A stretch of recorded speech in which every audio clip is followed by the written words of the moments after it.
नमस्कार, जय हिंद साथियों। स्वागत है आप सभी का आपके अपने यूट्यूब चैनल अमन स्टडी पॉइंट में। साथियों, इस वीडियो में आज हम लोग CTET previous year question paper से हिंदी के उन प्रश्नों को देखेंगे जो आपके 9 दिसंबर 2018 के प्राथमिक स्तर के पेपर में पूछे गए थे। तो चलिए शुरू करते हैं वीडियो को, और वीडियो में पूरे अंत तक बने रहिएगा। तो साथियों, प्रश्न है आपके स्क्रीन पर। यहाँ पर निर्देश दिया गया है, नीचे दिए गए प्रश्नों के सही या सबसे उपयुक्त उत्तर वाले विकल्प को चुनिए। तो पहला प्रश्न देखेंगे साथियों, सुनने और लिखने की कुशलता का आकलन करने का सबसे अच्छा तरीका है। ऑप्शन है आप सभी के स्क्रीन पर, कविता सुनकर प्रश्नों के उत्तर लिखना, सुनी गई कहानी को अपने शब्दों में लिखना, सुनी गई कहानी को शब्दशः लिखना, या फिर कविता सुनना और शब्दशः लिखना। तो साथियों, इसका सही जवाब होगा ऑप्शन नंबर सेकेंड, सुनी गई कहानी को अपने शब्दों में लिखना। चलेंगे साथियों अगले प्रश्न की ओर, और अगला प्रश्न है आप सभी के स्क्रीन पर।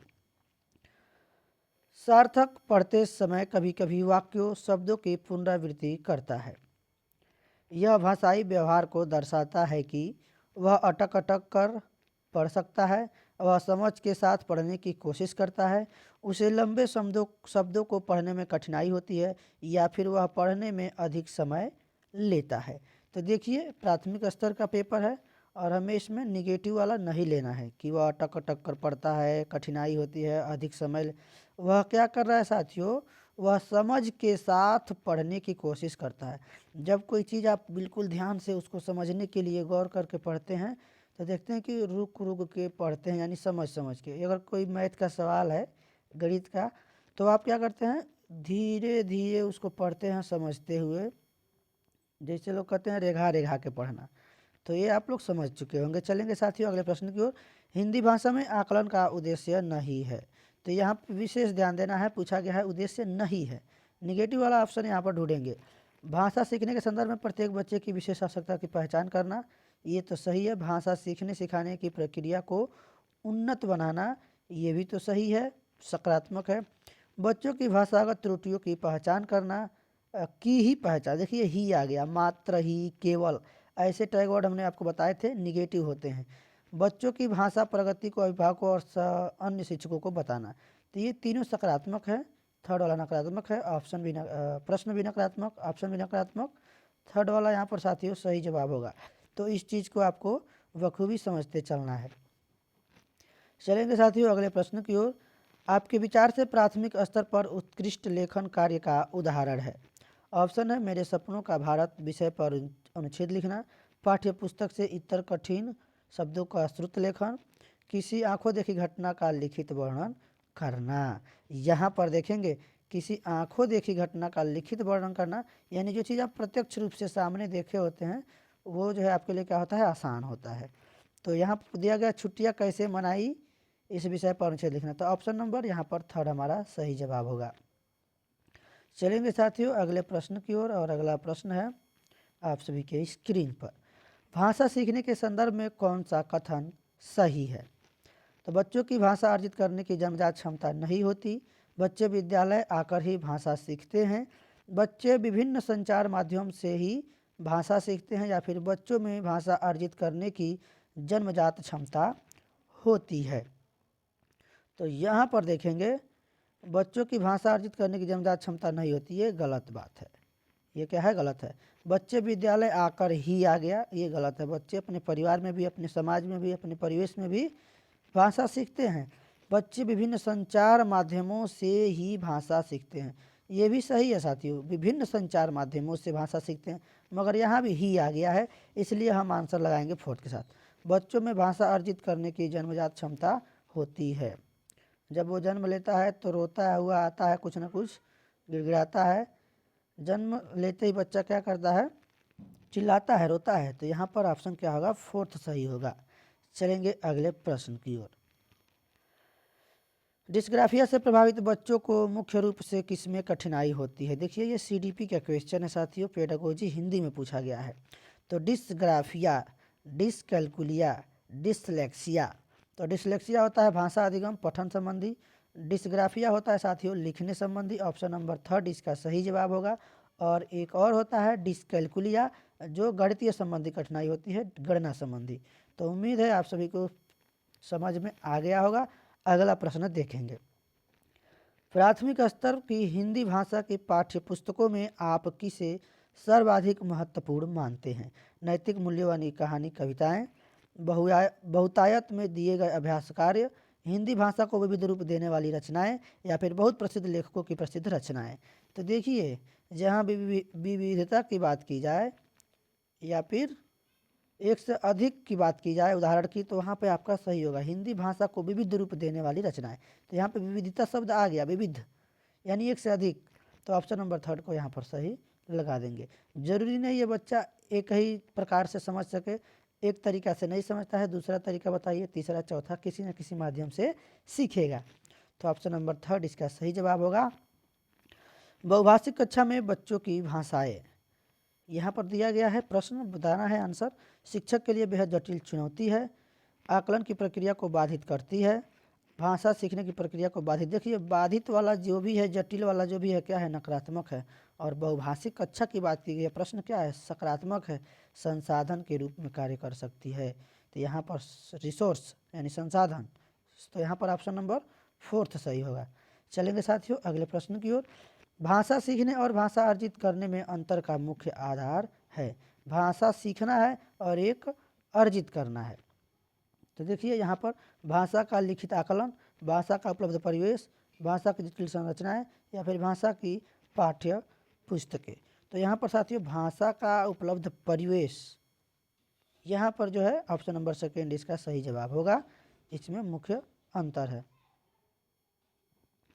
अगला प्रश्न साथियों, प्राथमिक स्तर पर हिंदी भाषा सिखाने के लिए सबसे अधिक जरूरी है। ऑप्शन है कक्षा में रंगीन पाठ्य पुस्तकें, कक्षा में प्रिंट समृद्ध परिवेश, कक्षा में लिखित आकलन, या फिर भाषा शिक्षक का भाषा ज्ञान। यहाँ पर क्या होना चाहिए साथियों, प्राथमिक स्तर हम देख रहे हैं 1 से 5, तो यहाँ पर क्या होना चाहिए, कक्षा में प्रिंट समृद्ध परिवेश होना चाहिए। ऑप्शन नंबर 2 इसका सही जवाब होगा। चलेंगे साथियों अगले प्रश्न की ओर। बच्चे बोलचाल की भाषा का अनुभव लेकर विद्यालय आते हैं। इसका निहितार्थ है कि बच्चों की बोलचाल की भाषा को सुधारा जाए, बच्चों की भाषाई अनुभव का उचित प्रयोग किया जाए, बच्चों की भाषाई अनुभव को कक्षा से बाहर रखा जाए। देखिए बाहर रखने की बात कर रहा है, बच्चे के साथ गद्दारी नहीं होगी। देखिए ये गलत है, बच्चों को बोलचाल की भाषा ना सिखाई जाए, ये तो गलत बात है, ये जो है गलत बात है। यहाँ पर सकारात्मक प्रश्न है, सकारात्मक आंसर ढूंढेंगे। बच्चों की भाषाई अनुभव का उचित प्रयोग किया जाए, यानी उसके भी भाषा को महत्व दिया जाए। ऑप्शन नंबर क्या होगा, 2 सही जवाब होगा। दूसरा नंबर यहाँ पर साथियों सही जवाब होगा। बिल्कुल समझते हुए चलना है। अगला प्रश्न देखेंगे। भाषा सीखने सिखाने में आप किसे सबसे अधिक महत्वपूर्ण मानते हैं? सामाजिक अंतःक्रिया, दृश्य श्रव्य सामग्री, बाल साहित्य, संज्ञानात्मक विकास। यहाँ पर साथियों भाषा सीखने सिखाने में सबसे महत्वपूर्ण क्या है, सामाजिक अंतःक्रिया। बच्चे देखते हैं समाज में बोलचाल में कितनी अच्छी अच्छी आदतें सीख लेते हैं, अच्छे अच्छे संस्कार अपने परिवार से सीख लेते हैं, और उसी परिवार में अगर कोई गलत संस्कार वाला व्यक्ति होता है तो बच्चे उसका भी अनुसरण नकल करके गलत संस्कार भी सीख लेते हैं। तो यहाँ पर सामाजिक अंतःक्रिया इसका क्या होगा साथियों, सही जवाब होगा। चलेंगे अगले प्रश्न की ओर। हिंदी भाषा शिक्षक का यह प्रयास होना चाहिए कि वे बच्चों की मातृभाषा के स्थान पर हिंदी भाषा को ही कक्षा में स्थान दे। ही की बात की गई है, देखेंगे बच्चों द्वारा मानक भाषा का ही प्रयोग हो, ही यहाँ पर भी आ रहा है, करने के अवसर दें, अवसर है मगर यहाँ पर भी ही है। बच्चों को शिक्षाप्रद बाल साहित्य पढ़ाने में भरपूर अवसर दें, या फिर बच्चों की भाषा संबंधी सहज रचना शक्ति को बढ़ाने के अवसर दें। तो यहाँ पर आप थोड़ा सा कंफ्यूज होंगे कि अवसर हमने बताया था सकारात्मक टैग वर्ड, मदद करना, अवसर देना, महत्व देना। तो यहाँ पर देखेंगे कि यहाँ पर ही शब्द भी आ रहा है, ही वाला शब्द देख रहे हैं। तो ही मात्र केवल हमने बताया था कि ये निगेटिव टैग वर्ड है। तो यहाँ पर जो हमारा सबसे सटीक और सकारात्मक आंसर जाएगा साथियों, वो जाएगा बच्चों की भाषा संबंधी सहज, देखिए सहज की बात कीजिए, सरल यानी आसान रचना शक्ति को बढ़ने के अवसर, तो अवसर तो इसमें भी है, इसलिए ऑप्शन नंबर 4 यहाँ पर सही जवाब हो जाएगा। तो ऐसे साथियों आपको प्रश्नों के जवाब देने हैं परीक्षा में, बिल्कुल घबराना नहीं है। कक्षा 5 के बच्चों के भाषा आकलन के संदर्भ में आप किस सवाल को सबसे कमज़ोर मानते हैं। सबसे कमज़ोर की बात की गई है। यदि ईला तुम्हारे स्कूल में आए तो उसे किन किन कामों में परेशानी होगी? अपने दोस्तों से पूछकर पता करो कि कौन सी बात से घबराता है। ईदगाह कहानी में हामिद ने मेले से क्या खरीदा? तो ईदगाह आपने देखा होगा कक्षा 6, ये देखेंगे SCRT क्या है, SCRT क्या है? ये कक्षा 6 में हिंदी में ईदगाह नामक ये पाठ है, जिसमें एक लड़का होता है, उसकी दादी होती है। तो चलिए देखते हैं पहले इसके आंसर कौन सा होगा। केशव सबसे क्या कहता होगा? कल्पना करके केशव के शब्दों में लिखिए। तो यहाँ पर पूछा सबसे कमज़ोर मानते हैं। आप किस सवाल को सबसे, तो सबसे कमज़ोर कौन सा सवाल है? तो मेले से उसने क्या खरीदा था? एक चिमटा खरीदा था। कहाँ लिए? उसकी दादी का। उसने देखा था कि हाथ क्या होता है, रोटी या सेकते समय उसकी दादी का हाथ जल जाता है, इसलिए वो अपने दादी के लिए एक चिमटा खरीद के लाता है। यहाँ पर थर्ड वाला ऑप्शन साथियों सही जवाब होगा। चलेंगे अगले प्रश्न की ओर। भाषा का अति महत्वपूर्ण प्रकार है, यहाँ पर पूछा गया है, रिक्त स्थान दिया गया है। तो क्या है साथियों? अक्षर ज्ञान, संप्रेषण, लेखन, सुनना। तो ये संप्रेषण, इसको बोलते हैं कम्युनिकेशन। क्या बोलते हैं? कम्युनिकेशन यानी संप्रेषण। यह जो है क्या है साथियों? भाषा का अति महत्वपूर्ण प्रकार्य है। अगला प्रश्न है साथियों, नीचे दी गई कविता की पंक्तियों को पढ़कर पूछे गए प्रश्नों के सही सबसे उत्तर वाले विकल्प चुनिए। तो साथियों अभी तक हमने 15 प्रश्न देख लिए हैं। तो इसके आगे अब इस पद्यांश को पढ़कर हमको जो है बाकी के प्रश्नों के उत्तर देने हैं। तो कुछ लाइनें आप सभी के लिए कि रख हौसला वो मंजिल भी आएगा, रख हौसला वो मंजिल भी आएगा, प्यासे के पास चलकर समंदर भी आएगा, थक हार कर न बैठे मंजिल के मुसाफिर, मंजिल भी मिलेगी और मिलने का मज़ा भी आएगा। तो देखिए इस पद्यांश को एक बार पढ़ लेते हैं। पूर्व चलने की बटोही बाट की पहचान कर ले, है अनिश्चित किस जगह पर सरित गिरी गहवर मिलेंगे, है अनिश्चित किस जगह पर बागवन सुंदर मिलेंगे, किस जगह यात्रा खत्म हो जाएगी यह भी अनिश्चित, है अनिश्चित कब सुमन कब कंटकों के सर मिलेंगे, कौन सहसा छू जाएंगे, मिलेंगे कौन सहसा आ पड़े कुछ भी रुकेगा, तू न ऐसी आन कर ले, पूर्व चलने की बटोही बाट की पहचान कर ले। तो यह है पद्यांश और कविता का यहाँ पर प्रश्न आपसे जुड़ा हुआ है। कविता की पंक्तियों में यात्रा की किस विशेषता की ओर संकेत किया गया है? तो यहाँ पर साथियों सुखों की ओर, अनिश्चितता की ओर, साहस की ओर, कठिनाइयों की ओर, अनिश्चितता की ओर। यहाँ पर आप लोग गद्यांश को सही से देखेंगे तो आपको पता चलेगा। तो देखेंगे यहाँ पर अनिश्चित वहाँ पर दो बार आया है, अनिश्चितता की ओर।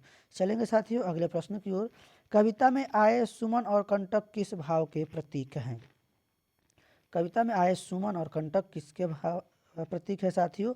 यह है सुख और दुख के। ऑप्शन नंबर सेकंड यहाँ पर सही जवाब होगा। चलेंगे अगले प्रश्न की ओर। कविता की पंक्तियों में कवि व्यक्ति को किस बात की प्रेरणा दे रहा है? पर्वतों को देखकर न डरने की, गहरी नदियों से न डरने की, हर स्थिति में आगे बढ़ने की, या फिर हर स्थिति को साहस दिखाने की। ऑप्शन नंबर सेकंड थर्ड यहाँ पर क्या होगा? सही होगा, हर स्थिति में आगे बढ़ते रहना चाहिए। इस जीवन यात्रा में सब कुछ निश्चित है, निश्चित नहीं है। आप निश्चित होता आप जान जाते हैं कि कल हम इस दुनिया को छोड़ के जाने वाले हैं। तो जितना आपका जो भी आपका खादान है पूरा आज ही आप खर्च करके चले जाते, तो ऐसा नहीं है। सब और मुश्किलें हैं, सब और सुख है, या फिर कुछ भी निश्चित नहीं है। तो इस जीवन की यात्रा में साथियों कुछ भी निश्चित नहीं है, अनिश्चित है। कोई नहीं जानता है कब क्या होगा, इसलिए तीनों ऑप्शन यहाँ पर क्या हैं? गलत है। ऑप्शन नंबर फोर्थ इसका सही जवाब होगा। अगला प्रश्न है, नीचे दिए गए शब्दों में से सरित का समानार्थी शब्द कौन सा नहीं है? ऑप्शन है जयमाला, नद प्रवाह, तटिनी। तो यहाँ पर साथियों पूछा गया सरित शब्द का समानार्थी जयमाला, नद प्रवाह सभी है, जबकि तटनी नहीं है। ऑप्शन नंबर फोर्थ इसका सही जवाब होगा। चलेंगे अगले प्रश्न की ओर। अनिश्चित शब्द में कौन सा प्रत्यय आ सकता है? अनिश्चितता। तो अनिश्चितता यहाँ पर तता, यहाँ पर देखेंगे प्रत्यय जो शब्द मूल शब्द के बाद में लगते हैं, प्रत्यय और जो पहले लगते हैं उपसर्ग होते हैं, ये जो है इसमें आपको बताना है। तो अनिश्चितता में ता प्रत्यय आ सकता है। ऑप्शन नंबर 3 इसका सही जवाब होगा। अब यहाँ पर कुछ अनुच्छेद दिए गए हैं, इनको पढ़कर पूरे पूछे गए प्रश्नों के सही उपयुक्त वाले उत्तर को चुनना है।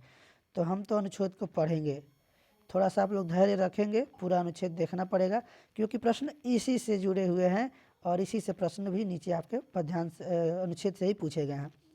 राष्ट्रीय पर्व और सांस्कृतिक समारोह के दौरान गीत गाए जाएं, कविताएं सुनी और सुनाई जाएं, इसे लेकर माता पिताओं, स्कूल और समाज में व्यापक सहमति है। लेकिन गीत कविताएं बच्चों के जीवन में रच बस जाएं, वे उनका भरपूर आनंद लेने लगे, खुद तुकबंदियाँ करने लगे, रचने लगे, यह माता पिता को मंजूर नहीं है।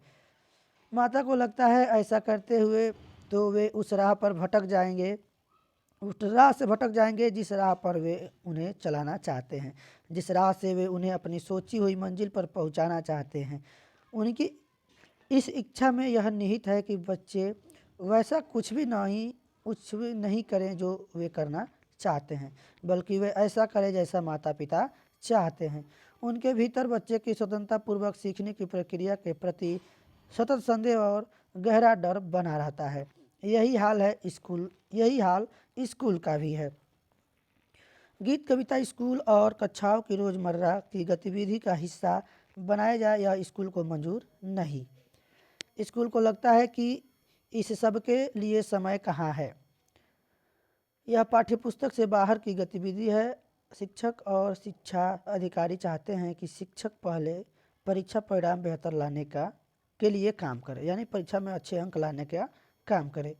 दूसरी ओर हमारी संस्कृति और समाज में गीत कविता की जो जगह थी, वे जगह लगातार सीमित हुई हैं। गीत गाने सुनने सुनाने के अवसर हुआ करते थे, वे अवसर ही गीत कविताओं को गुनगुनाते रह सकने के लिए याद करने को प्रेरित करते थे, सहेजने और रचने के लिए प्रेरित करते थे, उनमें कुछ जोड़ने के लिए प्रेरित करते थे। इस सब के लिए अतिरिक्त प्रयासों की ज़रूरत नहीं पड़ती थी, वह जीवन शैली का स्वाभाविक हिस्सा था। बच्चों के लिए पढ़ाई से अधिक खेलने कूदने के लिए समय और जगह थी। तो गद्यांश आप लोग पूरा एक बार देखेंगे क्योंकि परीक्षा में गद्यांश आता है और गद्यांश देख के प्रश्न देखें तो चक्कर आने लगता है कि पूछ क्या रहा है। गद्यांश में ही हमारे सभी उत्तर छिपे होते हैं और हम उसको पहले से प्रैक्टिस नहीं किए होते हैं, डायरेक्ट जाके परीक्षा में लड़ने लगते हैं उससे, और हमारा समय व्यर्थ में क्या होता है, बेकार होता है। तो एक बार गद्यांश अच्छे से पढ़ लीजिए। यहाँ पर खेलने कूदने की मस्ती के दौरान ही उनके बीच स्वतः ही नए खेल, तुकबंदियों और खेल गीतों की बाल गीतों का सृजन भी हो जाया करता था। उनकी रचनाएं चलन में आ जाया करती थी, जबान पर चढ़ जाती थी और सालों साल उनकी टोलियों के बीच बनी रहती थी। समय के साथ उनमें कुछ कमी पाए जाने पर संशोधित होती रहती थी। यहाँ पर साथियों ये रहा अनुच्छेद यानी आपका गद्यांश। अब इसके आधार पर हमारे यहाँ पर प्रश्न दिए गए हैं। गीत कविता बच्चों के जीवन में रच बस जाए, यह माता पिता को पसंद नहीं है क्योंकि इससे बच्चे क्या होंगे, केवल कविता ही लिखते रहेंगे, माता पिता द्वारा तय किए गए लक्ष्य को प्राप्त न कर सकेंगे। यहाँ पर और भी देख लेते हैं, केवल आनंद में ही खोए रहेंगे, केवल कविता ही लिखते रहेंगे, पढ़ाई लिखाई से बहुत क्या हो सकते हैं, पिछड़ सकते हैं। यानी माता पिता को इस बात की चिंता है कि बच्चे क्या होंगे, हमारे द्वारा तय किए गए लक्ष्य को प्राप्त नहीं कर पाएंगे। ऑप्शन नंबर फर्स्ट साथियों जो है इसका सही जवाब होगा। अगला प्रश्न है, गीत कविता स्कूल को भी पसंद नहीं है क्योंकि उन्हें लगता है कि इससे बच्चों का बहुत समय नष्ट होता है, इससे परीक्षा परिणाम देर से आएंगे, यह सीखना बहुत ही कठिन काम है। देखिए कठिन की बात नहीं है, तो गलत बात है। स्कूली पढ़ाई लिखाई से इसका कोई संबंध नहीं है। क्यों नहीं है, इसका तो संबंध है ही है, तो ये तो गलत बात है। यहाँ पर साथियों सही जवाब इसका फोर्थ होगा। उन्हें लगता है कि पढ़ाई लिखाई से इसका कोई संबंध नहीं है। ये सभी आंसर नहीं होंगे, पूछा गया है, ऑप्शन नंबर फोर्थ सही जवाब होगा। अगला प्रश्न है, गीत कविता के बारे में कौन सा कथन सही नहीं। ये जीवन शैली को स्वाभाविक हिस्सा है, ये भाषा सिद्धांतों को प्रोत्साहित करते हैं, ये समाज में इनकी व्यापक सहमति नहीं है, ये संस्कृति का अभिन्न हिस्सा है। देखिए, संस्कृति का अभिन्न हिस्सा भी है, जीवन शैली का स्वाभाविक हिस्सा भी है। हर आदमी गुनगुनाता है कुछ न कुछ, जिसको गाना नहीं आता है वो भी कुछ कुछ गुनगुनाता है। ये भाषा चिंतनात्मा को पोषित भी करते हैं। ये समाज में इनकी व्यापक सहमति नहीं है, ये गलत बात है, ये कथन सही नहीं है। ऑप्शन नंबर 3 इसका साथियों क्या होगा, सही जवाब होगा। ऑप्शन नंबर देखेंगे, प्रश्न अगला है आप सभी के स्क्रीन पर। शिक्षा व्यवस्था गीत कविता को किस दृष्टि से देखती है, साधक के रूप में, सहयोगी के रूप में, संपूरक के रूप में या फिर बाधक के रूप में। तो यह इसे किसके रूप में देख रही है, अपने अनुच्छेद पढ़ा होगा, बाधक के रूप में देखती है। ऑप्शन नंबर 4 सही जवाब होगा। अनुच्छेद के आधार पर गीत कविता के बारे में कौन सा कथन सही नहीं है। ऑप्शन है साथियों आप सभी के स्क्रीन पर। इनसे बच्चे अपनी राह पर भटक जाएंगे। देखिए, ये तो अवसर देते हैं भरपूर आनंद भी लेते हैं। ये देखिए, स्कूल और परिवार इसकी महत्ता को नहीं समझ रहे हैं, ये भी सही बात है, ये गलत बात है। इनसे बच्चे अपनी राह से भटक जाएंगे, ऐसी बात नहीं है। ये जो है इसका सही जवाब होगा ऑप्शन नंबर 1। बच्चों के लिए लक्ष्य कौन निर्धारित करता है साथियों, अगला प्रश्न है। ये ऑप्शन है आप सभी की स्क्रीन पर, माता पिता, स्कूल, शिक्षा अधिकारी, स्वयं बच्चे। यहाँ पर एकदम अच्छा है, बच्चों के लिए निर्धारित यहाँ पर माता पिता लक्ष्य करते हैं। बच्चा कह रहा है नहीं हम डॉक्टर बनेंगे, माता पिता कहते हैं नहीं तुमको पायलट बनना है। तो यही दिक्कत है, बच्चे की भावनाओं को नहीं समझा जा रहा है। ऑप्शन नंबर 1 के साथ आंसर लगाएंगे साथियों। कविताएं सुनी सुनाई जाए में क्रिया है, सकर्मक, प्रेरणार्थक, द्विकर्मक, अकर्मक। यहाँ पर सुनी सुनाई विशेष ध्यान देंगे, ये क्या है, सकर्मक क्रिया है। ऑप्शन नंबर 1 यहाँ पर सही जवाब होगा। अगला प्रश्न है साथियों, सांस्कृतिक में प्रत्यय है। देखिए, प्रत्यय पूछा गया है। सांस्कृतिक में हमने अभी बताया प्रत्यय कब आते हैं, तो मूल शब्द के बाद में। तो यहाँ पर देखें, संस्कृत प्लस इक, संस्कृत प्लस इक, सांस्कृतिक। यहाँ पर क्या सही जवाब होगा, ऑप्शन नंबर हमारा 2 इक हो जाएगा। इक आ रहा है ऑप्शन नंबर 2, बिल्कुल आसानी से बता सकते हैं। आखिरी प्रश्न साथियों इस वीडियो का, मंजूर का समानार्थी शब्द है। मंजूर है, कबूल है, मतलब स्वीकार है कि नहीं है। तो आपने सुना होगा निकाह होता है इस्लाम धर्म में, कबूल है कबूल है कबूल है, तो यानी मंजूर है। प्रस्ताव क्या है, स्वीकार है, प्रस्ताव नहीं होगा। अच्छा, पसंद नापसंद अलग चीज़ है। खूब बढ़िया कपड़ा खरीद लिए, पसंद आ रहा है, बाद में नापसंद हो गया तो अलग बात है साथियों। तो साथियों आज के वीडियो में बस इतना ही, मिलेंगे अगले वीडियो में, तब तक के लिए धन्यवाद, जय हिंद।